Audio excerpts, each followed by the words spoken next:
Welcome to CMO Huddles Studio, the live streaming show dedicated to inspiring B2B greatness. I'm your host, Drew Neiser, live from my home studio in New York City. You may not know this if you don't have kids and you're not seeing it in real time, but the EdTech industry is booming, fueled by advancements in technology and the increasing need for innovative educational tools.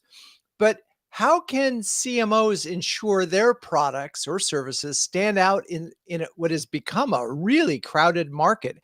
How do they effectively reach educators, administrators, decision makers in this famously cautious sector?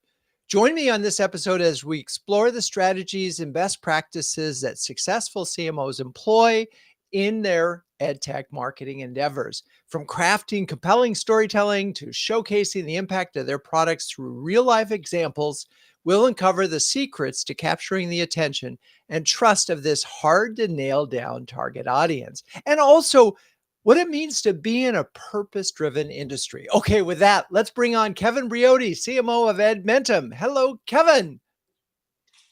How are There you you? are. Thanks for having me. Nice to see you. So, how are you and where are you?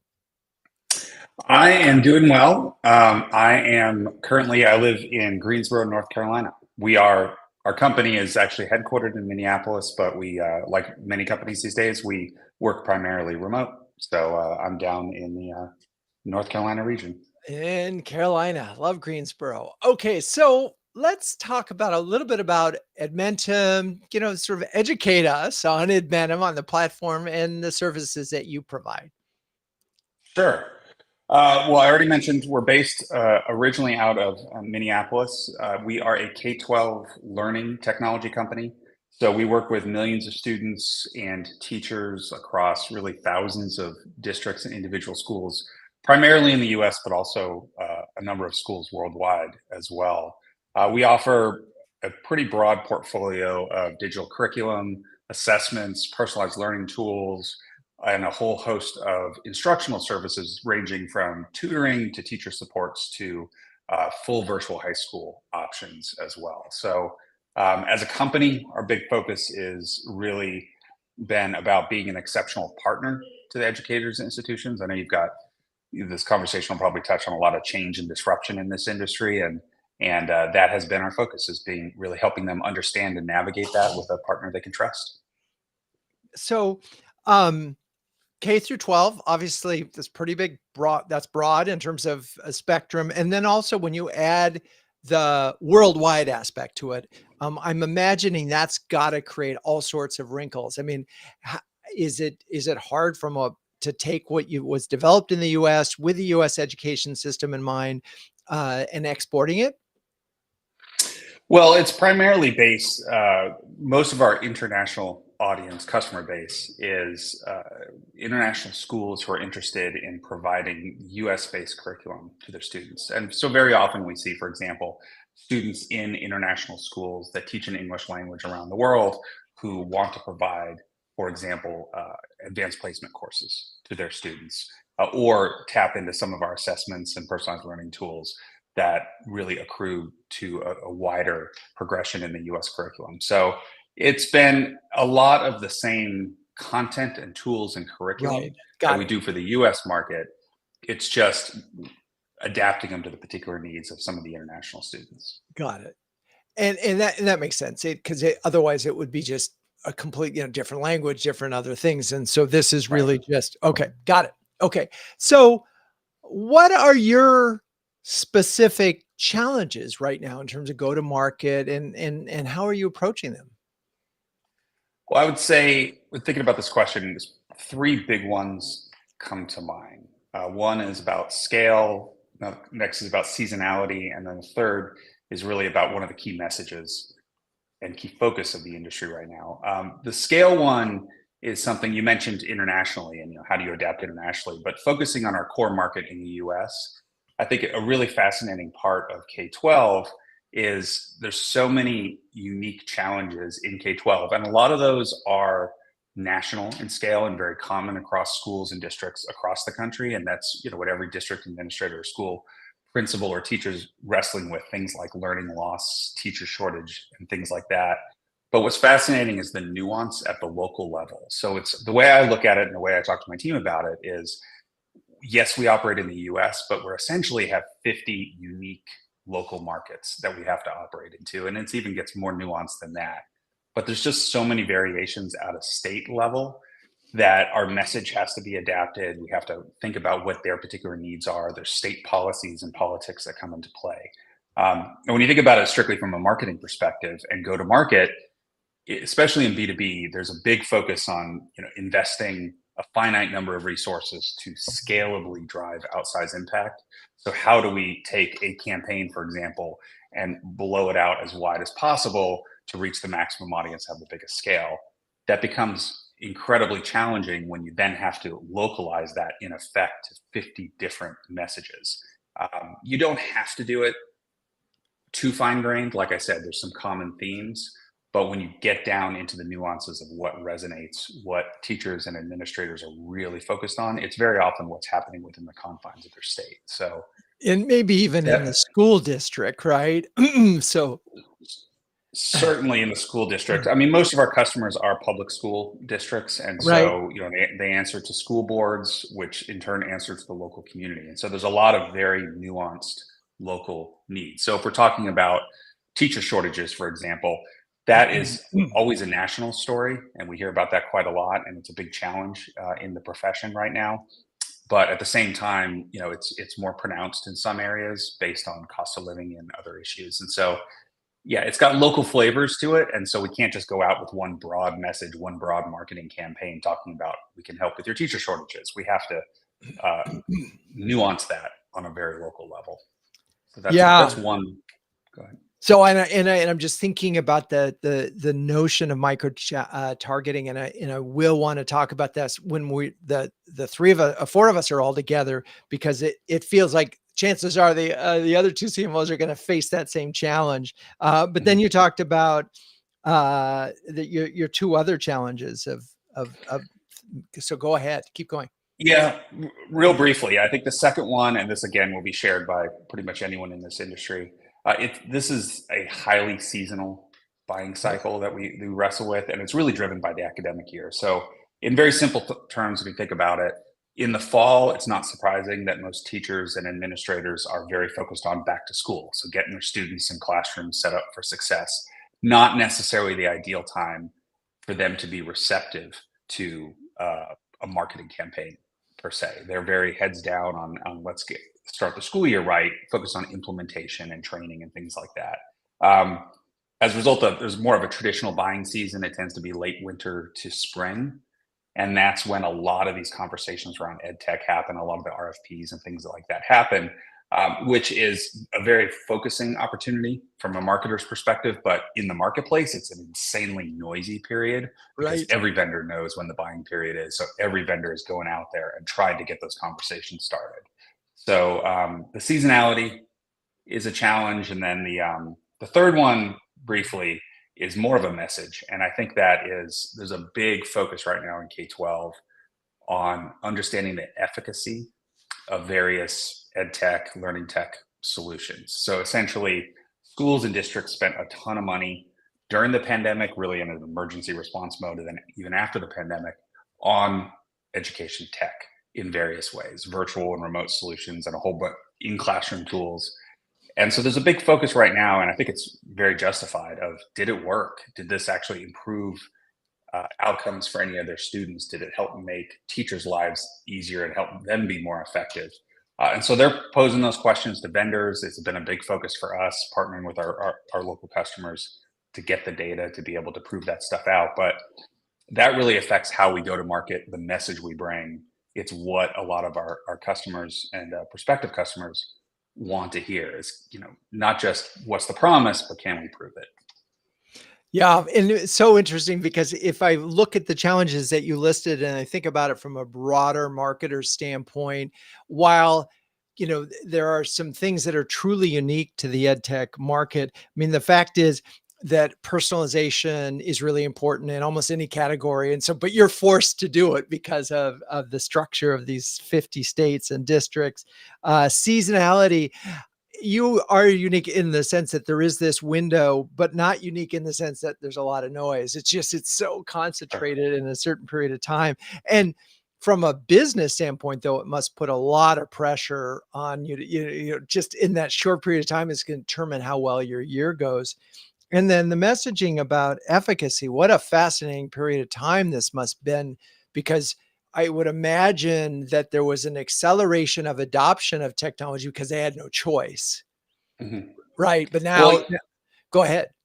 well, yeah, and it was also fueled by an infusion of federal dollars to help schools and districts navigate the uh, the unique challenges that the pandemic brought, and this big instant shift to remote, which some schools were prepared for, many weren't. And so there was a big shift. And so there was a lot of funds and a lot of spending happened that was essentially emergency in nature. It was, how do we cope with this right now? How do we get through the end of the 2020 school year? How do we start the 2021 school year?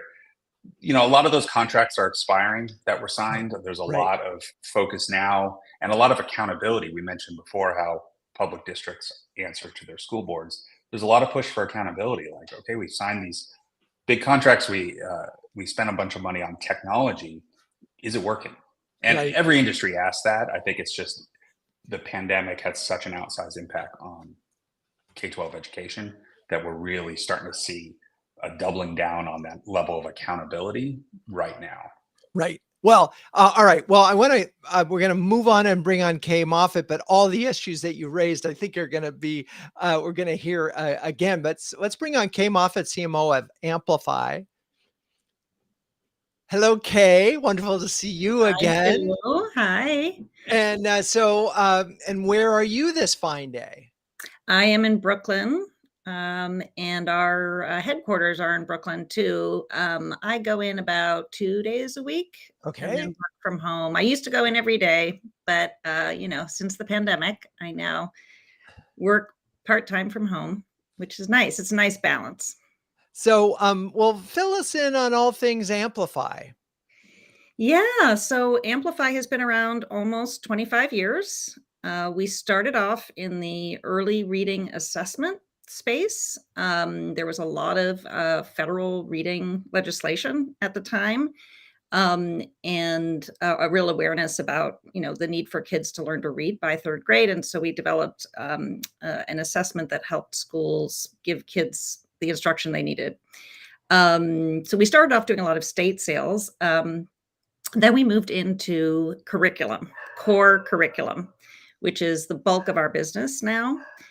That is the main thing that teachers and kids use all day in their academic classes. And we do core curriculum, K-12 in literacy, math, and science. And we made that move because it's really the core, it's called core for a reason. It is the main thing that they use to teach. And so we felt like it was really the place to have the biggest impact on instruction. Yeah, and we're now, in all 50 states. We serve over 15 million kids. I think we're in, a quarter to a third of all classrooms in the US. So we have a big impact, and that's exciting, and it's also daunting at times. Yeah. So you heard Kevin talk about the challenges, as he said, of scale and seasonality and just messaging slash noise. How did those sort of align with the challenges that you have at Amplify? Yeah, I mean, I just wanted to say like +1 to each one of them, and think about how, how nice it is to have, through CMO Huddles to have be able to talk to other CMOs about grappling with the same kinds of issues. Yeah, K-12 is incredibly local. He's right. Every state has different standards, although a lot of them are pretty similar. So that helps. But it's a local sale. And so that has a lot of implications, at least at the core. For core curriculum, it's a local thing. So it means you need a pretty big distribution channel. And then also building products takes a lot of investment. So there's like big barriers of entry to get into core curriculum. It's a little bit different there's a lot of ed tech that is not core. that is more supplemental, and it's easier than what we do. It has to be based on the state standards, and that kind of thing. So it's takes a lot of product development work and customization for different areas. And then it also takes a big distribution channel because people still really buy at the district level.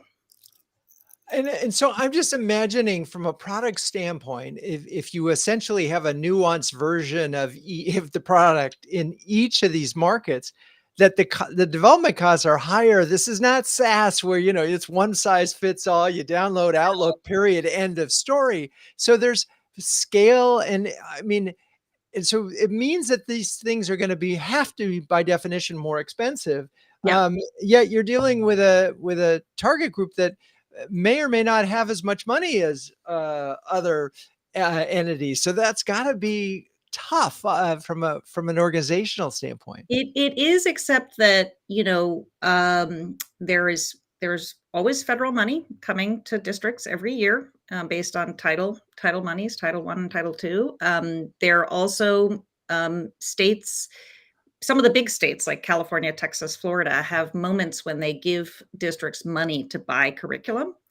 And so there is sort of, it's a constant ongoing need that Right. districts have to have materials to give the teachers and the kids. And so, we are in a part of the market that is sort of evergreen, and has ongoing like budget attached to it. So Right. that is a good part of the market to be in. That doesn't mean we have fluctuations based on government. So for instance, Kevin was talking about all this money that came into K-12 after, during COVID. A lot of that money is going away. And that is making, all of us have to think hard about how to still make ourselves relevant. And as budgets tighten, Right. how do we help people continue all the work they started? Yeah, and as you were talking about California, Texas, Florida, I was suddenly thinking about, we had a huddle earlier today, and ICP came up, and I'm thinking that, boy, if you get some big deals in with those states, you might be able to leave, not sweat South Dakota so much. No offense to South Dakota, but the size of those deals can't be as Yeah. much right. I mean, there's just no the Yeah. magnitude, right? Yeah. So They have a lot of influence on the product. right, Frankly, we have sort of a California edition, a Texas edition, and Florida edition, and um, but then those often get repurposed for different states because they'll align. One of those will align better for one state or another. yeah. And again, I'm just relating this back to other marketers. You What you all have to do from a marketing standpoint, sort of, it is ahead of the curve in terms of the level of personalization that you have to provide, right? Both from a Mhm. product standpoint and a messaging standpoint. Mhm. And I think there's a lot of things that folks can learn. And I'm curious, Kevin talked about the 50 states and the messaging in each of those. Yes, sir. How do you manage the national versus local when you sort of go to market with campaigns, if you will, for Amplify? So, I mean, there's a couple of ways we do it. One is that we actually have a national marketing team and a field marketing team. So, the field marketing team often takes a lot of stuff that the national marketing team does and customizes it for their local markets. So, that's one way Right. to do it, is to have people who actually then really know those markets well and can use the exact messaging that, people care about in Tennessee or Texas or wherever. Um, we also segment, so we have lists, we obviously do a lot of segmentation, and tweak messaging based on that. And, things are literally called different things in different states, Right. the standards are different. And so you have to refer to those standards whenever you're talking to, you know, um, educators in that state. You can't, they all have different names. And so, we do a lot of segmentation even when we're doing national marketing, we will Right. do segmentation because some things just don't work in certain places or set people off or whatever it is. So we have to be really careful about that. So we sort of do it two ways. We do it through technology, like real segmentation, and then we also do it through we have a field marketing team who also does local events and things like that.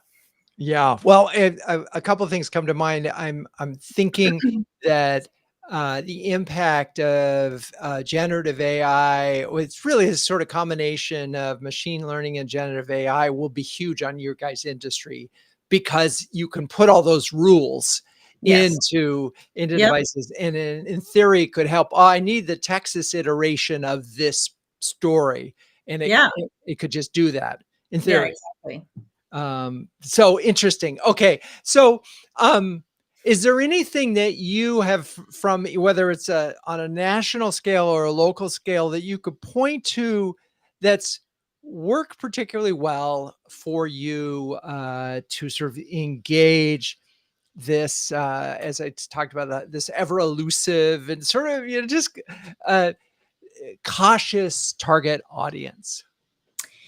Yeah, I mean, well, one of the things we did during COVID was we started to do these big sort of virtual symposia that brought together thought leaders in the field, and with an almost all day or half day event, because obviously we couldn't meet in person, and we had done webinars before and that Right. kind of thing, but this is sort of like a marquee event, and with people that known names in the field, and we got a great platform, Crowdcast, to hold these events, and they are so productive for us from a demand gen standpoint and a nurture standpoint, and actually a customer retention, customer marketing standpoint, literally all of those. So we get a lot of new contacts because we promote them for months and months ahead of time. We nurture people who are already in our funnel. And then we get a lot of existing customers who join, and it helps, build this brand of a sort of thought leader, a thought partner, in literacy or in math and science. And so we started these during the pandemic, and now we do them once or twice, and we're thinking even more because they are so generative in terms of all the good metrics. And we probably we do fewer in-person conferences, and we also are going to do fewer just one-off webinars just to Right. do these sort of big marquee events. Awesome. So Awesome. All right. Well, I want to I'm going to put a punctuation point on the notion of thought partner versus thought leader. What an interesting way of thinking about programs like this. All right. And with that, we'll come back to Kay, but let's bring on Megan Rainbow, who is the director of marketing at Allovue. Hello, Megan. How are you today? And where are you? Hi there. I'm great. I'm glad to be here today. And I'm joining you from my home office in the northwestern part of Pennsylvania in Erie. I have to say your background is just perfectly, the plants are balanced. You look like you're in a very calm, serene, and will bring lots of wisdom to us today. So let's start with Allovue and where you fit into the EdTech ecosystem. Yeah, absolutely. So I fit in a different way from what we just heard from Kay and Kevin, and that's because Allovue is an ed fintech solution. So we're bringing together education, finance, and technology, and providing a solution on the administrative side of the house. So this is not an instructional tool that is getting to educators and students, but rather a back of house finance platform that helps administrators in their work to manage the money of school districts. Interesting. So, on one hand, you have a smaller group of people who are both the users as well as the buyers, which is a distinction between what Kay and Kevin have, because they have this complicated. You got students, you've got teachers, and you've got school districts who actually fund it. So Yeah. you are interesting. So where you heard Kay and Kevin talk about challenges in the market, what did you hear that was similar and what was very different for you all? So I would say in general, most of what they had to share really resonated with me, but I can offer two other challenges that I think are unique, or perhaps they'll find that they resonate with them as well. But the first is that Education finance is not a glamorous topic. It can be very dry. I've actually heard what we do likened to building plumbing in a house, right? Nobody wants to talk about plumbing, but you certainly don't want to buy a house without a functioning sink or toilet. And so it can be really hard when we're talking about education finance to build an emotional connection and to do it in a way that doesn't sort of fan the flames of contentious issues and some of the problems that are going on. And so one of the ways that we try to do that is to introduce whimsy and a playful energy that's really sort of unexpected in this discipline. And we find that just helps kind of soften the edges all around and help our brand be memorable. And also, I think it signals to our prospects that we understand what they're doing is really complicated, and we don't claim to have a one-size-fits-all solution to the problem, and that we're just sort of here in the trenches with them. And I think the second piece that I'll offer, which I'm willing to bet is something that we're all feeling, is the challenge of dealing with change. So change in school districts, especially in school finance, can be slow and very hard. And we sell a product that essentially requires transformative change of technology and process. And so oftentimes when deals get stuck in our pipeline, it's not necessarily about product features or about price, but about that very real fear of navigating change that's really hard. And so a big focus of our marketing effort is establishing Allovue as a partner in change management and as an organization that can support the champions at our district in moving through change and really getting to the other side of implementing a tool like ours. Yeah, no, you instantly made me think of Brent Adamson's phrase that always sticks in software decisions or decisions like this. It's always a question of, is the gain of change bigger than the pain of change? And it's such an easy way to think about a challenge like this. And the other problem is that when you talk about the gain of change, you're talking about a future state that may be hard to imagine. Yeah, and I'll add too, K-12 behaves a lot like a nonprofit organization, and especially on the administrative side, there can be barriers to innovation, and some of that has been in large part created by the EdTech market and the focus on instructional tools and innovation on that side of things, and less so on the administrative side. And so public sector leaders are just used to working with free homegrown tools and solutions. And I think, these things, of course, just increase the cost many times over when you talk about human capital costs and the cost of error and lost institutional knowledge when folks retire. And so just coming up against that status quo can be really tricky. So, yeah, I mean, really the question that I'm thinking about for you all is, there's got to be a small set of administrators who are, willing to cross the chasm, who are going to take that chance and be the champions. And what are the odds that you can help them be the hero in this thing versus the person that sort of tried to bring about a change? Why are you fixing it? It ain't broken, kind of a thing. Exactly. It's a really fine line to walk. And so how do you do that? It's a great question. I think one of the ways that we've tried to meet our target audience is just to recognize that one of the things that's really challenging about their work is the fact that it's so misunderstood, that even folks in district leadership and certainly the communities and politicians don't necessarily get it all right when it comes to understanding how money flows through school systems. And so we've focused a lot of our messaging and our outreach on trying to clear up these misconceptions and just sort of stand shoulder to shoulder with them in this work that they're doing to help just bolster literacy in education finance throughout the public. And so, for example, we've recently been working with the publication Education Week and their nonprofit research division on a nationwide survey that assesses the perceptions and understanding of education finance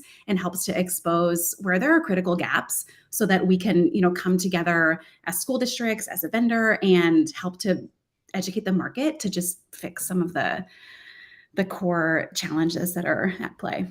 Well, and by the way, for those folks who are not in ed tech, this is the moment where that play is exactly the same play that a SaaS company would use that is struggling to get someone to change what they're doing and do something else. You do some research that is with a partner who has credibility in the category. You survey a bunch of stuff, and lo and behold, emerges the exact challenge that you solve. And you're absolutely right. And I think what's sort of a unique spin on what we're doing is certainly there are things about the market research that reveal the need for a product or an actual solution, but the focus of it really is on the reality that there are some real threats to the economic bedrock of public education right now. We're talking about a looming fiscal cliff, teacher shortages, privatization efforts, all sorts of really scary existential problems that sort of threaten public education. And I think showing up as a vendor who cares about those things and cares about educating the community at large, even outside of what we're able to offer as a solution provider, is a powerful way to be present in the market at this time. Yeah, no, and so I can just imagine, because in theory, as a fintech, you're making money available or helping them be more efficient. And if budgets are going to be harder to get, then being more efficient with your money is going to really matter at this moment. But interesting in that also you came to this notion of partner thought partnership, right? And Absolutely. Being a partner with the folks. Okay. Well, there's so many meaty topics that I want to get to in the second half of the show. But first, it's time for me to talk about CMO Huddles. Launched in 2020, CMO Huddles is a close-knit community of over 200 highly effective B2B marketing leaders who share, care, and dare each other to greatness.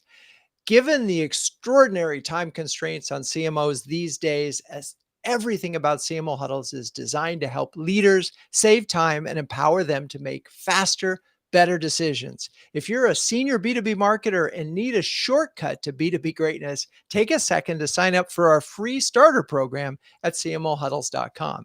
So, all right, let's bring Kevin, Kay, and Megan, and just you three are incredibly busy marketing leaders. I'm wondering if you could share an example real quick of how maybe CMO Huddles has helped you save some time or something. And I'll let anybody want to start? Yeah, Sure. Sorry, Go ahead, Kevin. Megan. I'll just add that I've actually had the opportunity to meet one-on-one with both Kay and Kevin, which were meetings that were organized by Drew to help address some challenges that I was encountering recently in my role. And so being able to have that curated network and peer mentorship has been immensely valuable. I love it. And the idea here is you get a one-on-one with somebody who's actually experiencing the same challenges, and you can get a force multiplier there, right? That hour is like hours and hours saved. Very cool. Thank you, Kevin.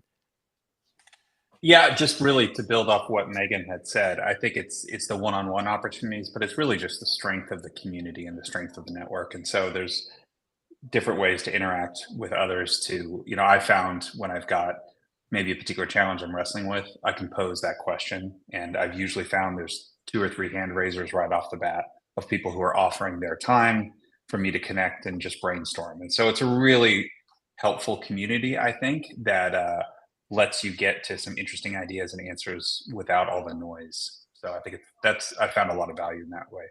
Awesome. Thank you for that. And Kay, any thoughts? Yeah, I just would just say +1 to the community piece. I mean, being an executive can be lonely. You have your other executive friends who lead different functions, but they don't necessarily know marketing. really well and aren't grappling with the same marketing challenges. And so it's just wonderful to have, peers hear about that they're dealing with the same kinds of things, hear about how they're dealing with it differently than you thought to deal with it, et cetera. And then innovation. You just bring really, cool speakers in for us to learn from, for instance, about AI, and I'm hiring that person now to come work with my team. And it just allows you to kind of have ongoing PD and community. I love it. Well, thank you. Thank you, the three of you. And if you're a B2B CMO, as I mentioned, who can share, care, and dare with the best of them, just do yourself a favor. You'll save a lot of time. Get inspired. Have a peer network that will solve that loneliness issue. Check out CMOHuddles.com. Okay.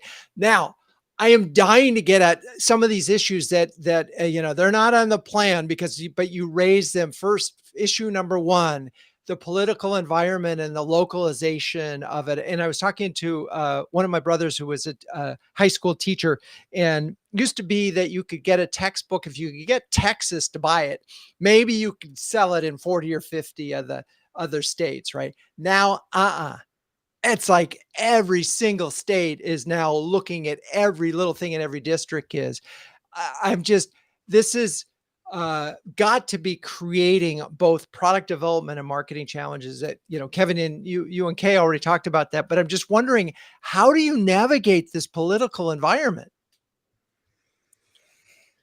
That's a political question. Politics. Let's all dive in. Yeah, come on, political people, without being politically correct. Kevin, what do you?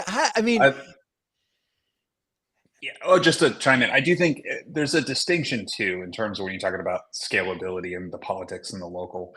It's the technology itself, fundamentally doesn't change all that much in terms of what we do. And what we do is different in many ways than what Amplify does. And when Kay is talking about core curriculum, and we do a lot more on the supplemental and some of the assessments and things like that. But yes, on the curriculum side, it's certainly different. When we offer digital curriculum for high school English courses or something, that is very different in some states than others. There are a lot of politics at play. There are a lot of concerns that translates across even into what generalized messaging you might put on your corporate website in terms of the nature of the solutions. In one state, it's a requirement that you offer that solution or that approach just to even be considered an RFP. And in other states, it's an instant disqualifier if you even offer that. And it's just become, there's a lot of, particularly in recent years, I would say there's been a lot of increased local activism and increased focus that's translated up into the state level around, what's the curriculum being put in front of our kids and what's the approach and things like that. So that's why I was getting at. There's some common threads, but the flavor and how we communicate those threads on a local level, you have to be very, very thoughtful in your approach, and there's some landmines in there, certainly. Well, and this is where I'm thinking, I'm thinking about the apocryphal Bud Light case, right? Everybody knows that as a case where it cost them 40% of their business. And I'm thinking, we're going to get to the place in EdTech where you're a red state or a blue state provider? I mean, is that or is there a way of navigating, or neither? And can you get away with not taking a stand on these things? Sorry, Kay. I'll just offer a quick comment.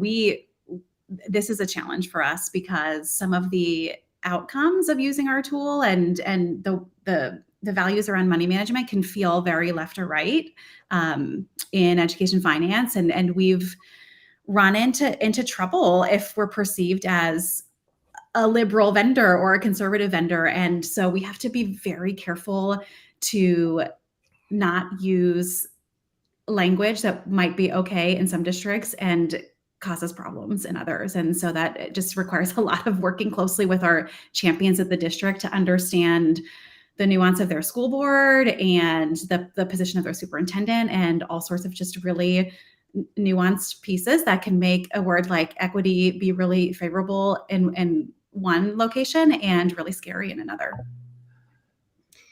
Yeah, I mean, I would say, you kind of have to figure out what your North Star is. And for us, it's reaching as many kids as we can with our high quality curriculum. Like we really do believe, we build our programs really carefully. We base them in the best research out there about how kids learn reading, math, science. And so if you really believe that you want to reach the most kids, then you just really, you try to stay out of the politics. And frankly, we've done a lot of research about this, and there's a lot out there that the parents and teachers are not really interested in wading into politics. They're not they want to teach kids, academics. They want to teach kids the skills they need to succeed in life. And so, what we really do is we try to stay out of politics, and we help help our customers basically when they come to us and they say we're dealing with this at the local level.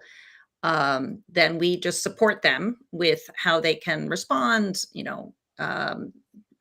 The things they can say, they can bringing people back to, this is why we adopted this program, this is the research basis, et cetera. So we support we just sort of lean in and support our districts when they're dealing with and sort of help them strategies, because they don't want to be dealing with this. They want to be dealing with the teaching and learning.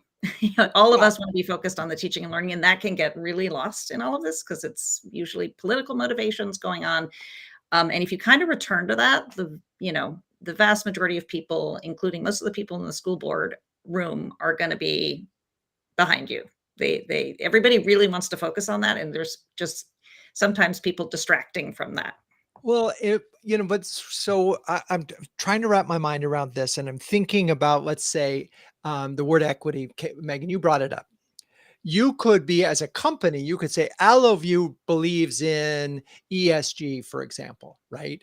Well, ESG is a whistle, if you will, a dog whistle for certain groups of people. And they go, well, this company, but we can't buy from this company because they believe in it, and I'm just wondering, in the same way that BlackRock has had to back off its investment thing. I mean, is this about, by avoiding these things, does your company also sort of have to play this as neutral, almost bland? Or can you be a company that has certain values that not everybody could agree with? It's I think you have to complicated. figure out where you're, like for instance, equity is a hot button word in certain places, but we stand behind diversity, equity, inclusion, and accessibility, DEIA. So, there, we're sort of like, this is what equity means to us, and we stand by it. So there are some places I think where you have to do that, but so I think there are some lines like that, but in general, you don't want to kind of be playing into sort of political actors' hands. Just avoid it. Okay, let's take this a different way. Let's go to purpose.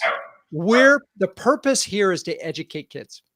And I've got to believe that is a highly motivating thing for you when you go to work every day, particularly, in the sense. And I want to talk about how purpose, sort of from an education standpoint, the end goal here is to educate kids, right? How does that play into your feeling about your job and your team and your efforts? And how does that permeate even the marketing that you do? I mean, that feels safe. That feels like we can go there, right? Yeah. I think purpose is, go ahead, Kay. No, you. Okay. I think purpose is, it's critical. I mean, I think you'll hear purpose, it's kind of the buzzword in all marketing circles, and every company is purpose and mission driven. And we certainly are as well. And I think all three of us would state in various ways that we have a reasonable sense of what our mission and purpose is. And you're right. I think I was thinking about, as we were approaching this, about what makes this K-12 unique, or what's compelling about this. And I think it's about the outcomes in a lot of marketing industries that I've worked in the past have been, we're trying to help companies improve their bottom line, or we're trying to help them improve their customer service. So we're trying to do these things which are important, and they certainly affect a lot of people. But when you think about the purpose of what we do, is, I think Kay nailed it when we were talking about politics a little bit earlier, which is, you really get down to, at the core, it's about, helping kids improve their lives through education. And it's also about helping the teachers and the schools and everyone wrapping around that build those relationships and be more effective what they do, but ultimately to help kids have positive outcomes. And so I do think it's one of the things I've been fascinated about since, been working in this particular industry, is how purpose driven it really is. And it's much more real. I think what I have seen from talking to a lot of colleagues in marketing and other groups in other companies, as well as certainly within my company, it's a much more tangible sense of purpose, because at the end it's about kids, and that's a very emotional connection for a lot of people. And it's purpose serves a very powerful role, I think, in the ed tech world. Right. Yeah. No. Yeah. Go To ahead, me, Kate. it's really like it's a big advantage in terms of talent and people. Like you get great people who are not just sort of careerist and wanting to make money. You get people who are, great, want to make the world a better place kind of people. And you can keep and, you can both draw and retain talent because of it in a way that, is hard, I think, if there's less purpose. So to me, that's one of the big things is, I have great people on my team. They could go work at a lot of places, but like I keep them mostly, not always, but, I'm able to retain a lot of amazing people because of the purpose of our company. Yeah. No. I'll add too, it's another thing that's really lovely about the industry is that we share that vision and that concern for students and their outcomes with our customers, and it makes it just really help to form those partnerships and those relationships when we're all in it for the same reason. Right. No, it's a great thing. And, I think other marketers are a little bit jealous at the moment as they're hearing the three of you chime in on this. So I want to get to some practical, and speaking of that, is sort of what's working, what isn't working, what's working right now in this very changing moment. You've come out of the, virtual learning experience. And Kay had already mentioned that these symposiums had worked for her surprisingly well, both for acquisition and retention. So maybe, Megan, is there something that you've been able to start or initiate or spearhead that feels like it's going to work or is working? Yeah, and thinking about this conversation today, the example that came to my mind was actually an in-person summit or a symposium that we run as well. But I can offer, I guess, another example, which is that we often hear from administrators that they just want one tool that solves all of these problems related to finance and HR and all those things. And it's just, it's not out there. And so something that we try to focus on in acquiring new customers and retaining the ones that we have is our partnerships with technology vendors that sit adjacent to our product, or who have to integrate with our product, and helping to get at that seamless experience that folks are after to ease some of the anxiety. So that, is something that comes into our marketing, and certainly on the implementation side of things and the product side of things is a big focus to meet the demands of administrators. Well, it makes sense because they want a whole solution. You don't deliver the whole solution. And often it's better when you have a component versus the whole. But so bringing partners in, and I'm imagining if they're good partners, they're also getting you in on deals. Kevin, is there anything that you've been doing that's been particularly effective in the last 6 to 12 months? Well, I think this is a very relationship-driven industry. So it's an overgeneralization. Not everyone knows each other, but with superintendents, for example, are very connected, and they're very much looking to each other to learn. You talked about change. They're looking for change leaders, people who are willing to take that first lead. It's heavy on the relationship. So from a marketing side, I don't have the exciting answer so much as it's a lot of really strong blocking and tackling. That's our focus right now. That's about good product marketing, good solutions messaging, really heavy emphasis on sales enablement, really empowering our field who's on the front line, our customer success folks, our sales folks, our partnership managers who are out there building those relationships. So that's been the big focus, and then we back it up with things I'd mentioned before about content tactics like efficacy research, voice of customer, things like that are really powerful and important.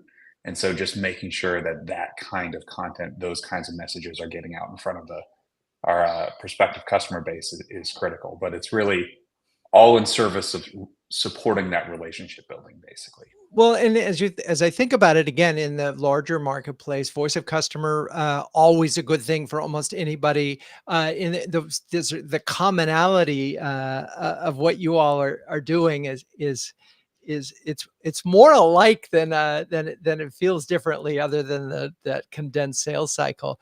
So, but I'm imagining that AI and is going to play another transformative role. And I was at a conference where it was actually a publisher who had created a tool that sort of enabled curriculum. I'm just imagining that you all must be looking at that very carefully. Can you talk about how maybe, and we'll start with you, Kay, what role you see AI playing in terms of transforming, and also I'm imagining there are issues related to it as well. Yeah, I mean, as I said, we're actually hiring the consultant that you brought into CMO Huddles to help us think through, because I want my whole team to have plans for how they are going to integrate AI in 2024. We haven't really done much yet on truthfully, but we do so much content generation, as all good marketing organizations do, and so I think we're going to be using it for writing first drafts of lots of things, press releases, blogs, other kinds of content marketing. And along those lines also, I think it's really easily used for both kind of generating first drafts and also distilling lots of information. I'm getting new reports every day about the industry and that kind of thing. And I don't have that much time to read a whole report, so I can just distill it into what are the 5 bullet points from this report. So those are the 2 main kind of uses I see in the short term, but that's partly because I'm not that versed in all its possibilities. Got it. Yeah, no, Claude has become my new best friend. You drop a 25,000 word PDF in there and say, give me 10 things I must know. And it's unbelievable. So, Megan, or anything in terms of not just your use, but in terms of the way AI may impact product development. Mm-hmm. I share a similar perspective as Kay in that I have an understanding of the potential, but it is certainly limited. And so that's hard for me to comment, but I will add that the way that I see AI affecting our team and how we operate in the short term is in its ability to help us be more productive. So, the way that it's integrated into productivity tools that we're already using, creating efficiencies for task management and collaboration and that sort of thing feels like the most immediate opportunity that we have based on how our business is run today. Got it. Kevin, want to go there? Yeah, I would say, to build off what everyone else said, I'd say certainly within marketing, we're experimenting with Gen AI around, natural places, SEO, search marketing, coming up with things like that, as well as marketing content creation. And on content development, I know our product development teams are certainly running a number of experiments to seeing how it adds some efficiencies. Broadly in the industry, I would say, outside of raw marketing, AI in education is a hot topic. That what's interesting is some of the people who are dealing with it most are the teachers right off the bat, because some of the earliest and most aggressive adopters of AI are certainly school age kids. Mm-hmm. And they're taking the chat GPTs and throwing them into take home essays, and so teachers are right on the front lines. It's a very active debate. So on the academic integrity front, it's a major topic of debate right now in terms of use of AI and AI detection and preventing cheating and things like that. So yeah, we're looking at it both what's out in the marketplace and how can we embed it in our tools or integrate it in some way, but then certainly across, like most companies, internally, right, to drive efficiencies. Well, yeah, it's funny. I'm in a book club and I needed to prepare some notes, and I was thinking about the book that I had read, and then I compared it to another book that I had also thought about. And I threw that into ChatGPT and said, write a compare and contrast of these 2 autobiographies. And it's like A+. it was like, this is the best essay I ever wrote. So yeah, it's going to be a hard time. But yeah, I used to be an English teacher, and I don't know what I would do now. I mean, I think it's going to take a little while to figure out how we use it and how it's integrated, but I think it's going to become something like the web, where it is sort of is everywhere. And probably not as powerful or as scary as we think it is, but it's going to become omnipresent for sure. It is. And I wonder, it's funny because we always quote Ben Franklin in this thing, and this is a quote that is often used in the educational universe: tell me and I forget, teach me and I remember, involve me and I learn. And I'm just so wondering, okay, well, involving me and I learn does not mean typing in and asking a question of generative AI. So anyway, that's a topic for another day. As we wrap up, offer one final word of wisdom for CMOs when it comes to EdTech marketing. One thing that they really need to keep in mind, and we'll do it in reverse order. So Kay, go ahead. One key thought for really being successful in EdTech marketing. Yeah, I mean, I would say, to be successful in marketing, you really need to know your audience. You really need to, understand their needs and their daily lives and what they care about. And in ed tech, that means really understanding teachers. And so I really encourage, anyone in ed tech marketing or interested in going into it to always stay really close to the teacher and write for the teacher. Think about things that the teacher would want to hear in their crazed, busy lives filled with 100 things flying at them. And that'll serve you well. Well, and as an ex-teacher, you can have even more empathy for those folks. Yes. Okay, Megan. Yeah, I would offer to not get discouraged if some of the cause and effect relationships that are dependable in other industries are less reliable for you and your marketing for K-12. So to that end, and I think this certainly applies across marketing, think like a scientist, observe, experiment, question assumptions, and don't be afraid to adapt. There we go. All right, Kevin.